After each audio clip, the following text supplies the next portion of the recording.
So I'm Gail Parminter and I run a company called MadWomen, and we specialise in advertising to women.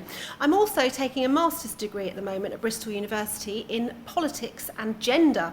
So I'm all clued up on the latest thinking, and I'd like to share some of that with you, because the employment situation for women in the UK is in a really precarious position at the moment. I attended a lecture last week on how the UK government's austerity measures are making it more difficult for women to enter the workplace and to achieve success.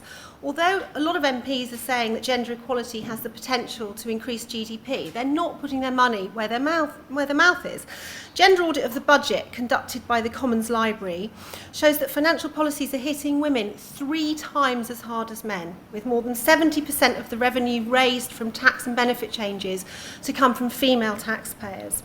Anna Bird, the Deputy Chief Executive of the Fawcett Society, warned that these changes are forcing thousands of women back into the home, a place where it's very convenient for us to be and where we're constantly being told we should want to be. Convenient because we then supply the unpaid labour that supports men to be able to work.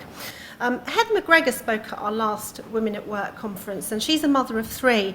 And I was speaking to her recently, and she made some very good points that I'd like to share with you as well. She says that women are made to feel they should spend more time at home with their children, and this leads to them not getting as far as men who don't have the same expectations put on them. She says that men on the whole seem to have no problem getting married, having children, and then getting on with their career without constantly becoming uptight about not spending enough time at home. However much women might believe we're a liberated and equal sex, we're just not socially programmed to have children and let other people look after them. But that is what we have to do, unless we can find that amazing job which provides all the intellectual and professional fulfilment we need, let alone the financial reward between the hours of 9 a.m. and 4 p.m, and not on days when little Alice is a bit poorly and the nursery won't take her. It is the belief, mainly held by women, that mothers are more important. And it's this belief that causes stress in every working mother and leads them to give up work and stay at home.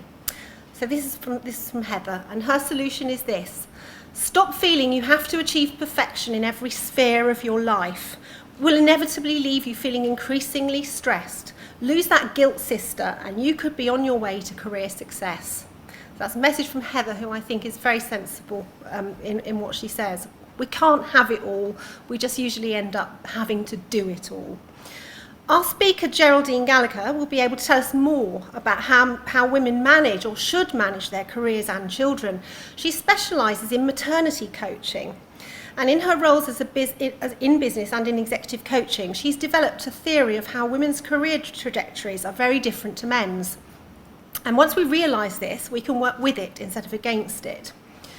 Historically, in times of economic depression, businesses tend to become much more male-dominated, and women can become marginalised.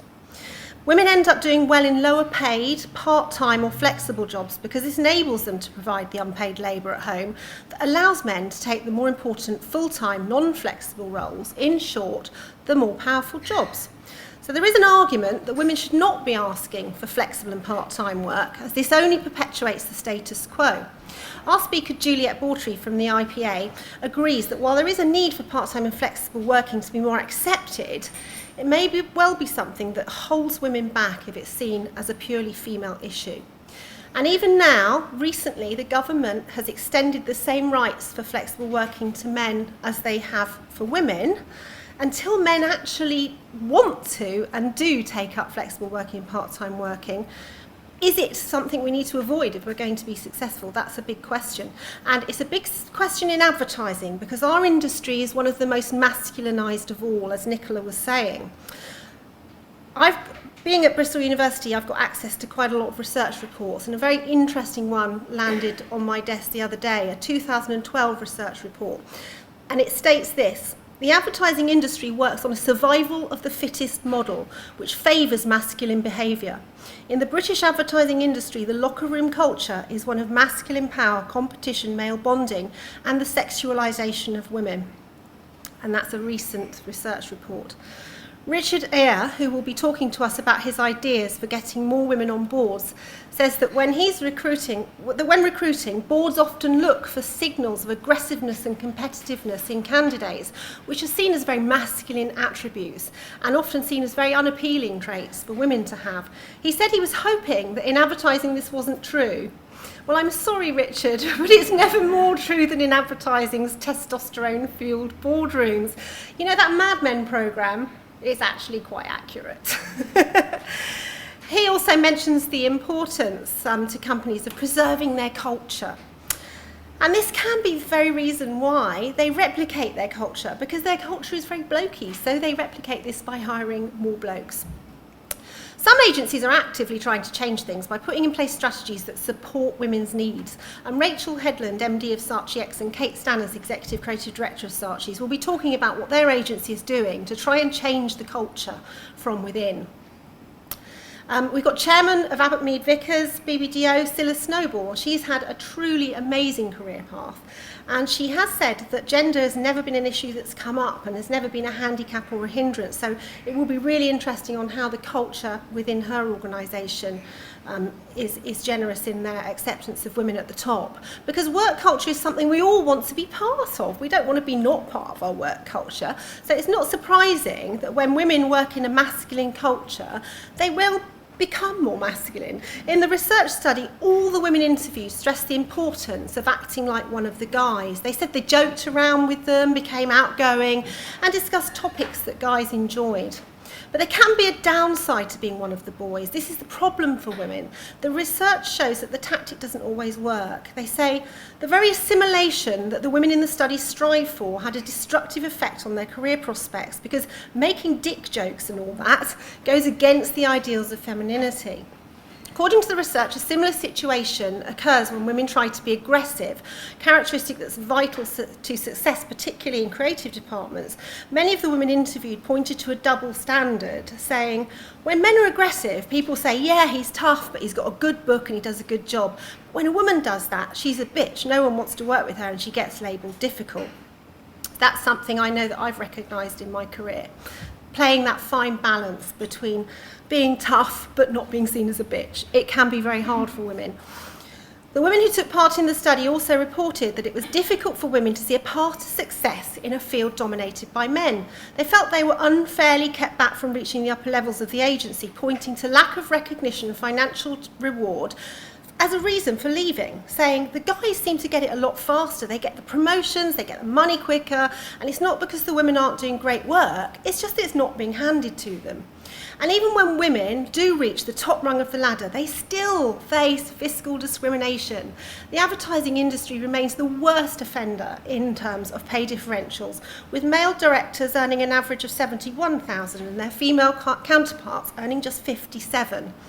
Farah Ramzan Golan, the AMV chief executive, says the pay gap remains one of the best kept secrets of our industry.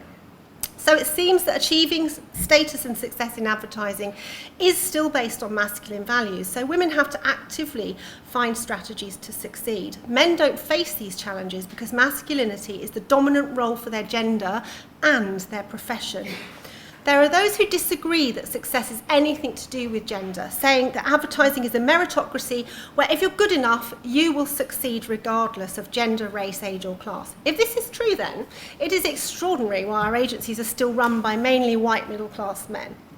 When the goalposts of what constitutes good are set by one particular section of society, how can a true meritocracy exist? Advertising is all about ideas, and when it's mostly men that decide what great ideas are, measuring creativity against male criteria, advertising will remain male-dominated. I argue that the reason we see so few really interesting, engaging or even funny ads aimed at women is that the lads and ladettes in the blokey culture of the agency just don't get or want to get female culture. So with women being even more powerful consumers than ever, if we don't address the gender imbalance, the industry will become weaker, as it will fail to produce advertising that appeals to women. The research backs this up, saying The gender status hierarchy present in advertising agencies affects the type of work deemed creative. Men's brands are seen as more valuable assignments, and a male sense of humour and overall perspective are privileged values of creativity. Women have to adjust their creative style to suit their male creative directors, even on female-driven accounts.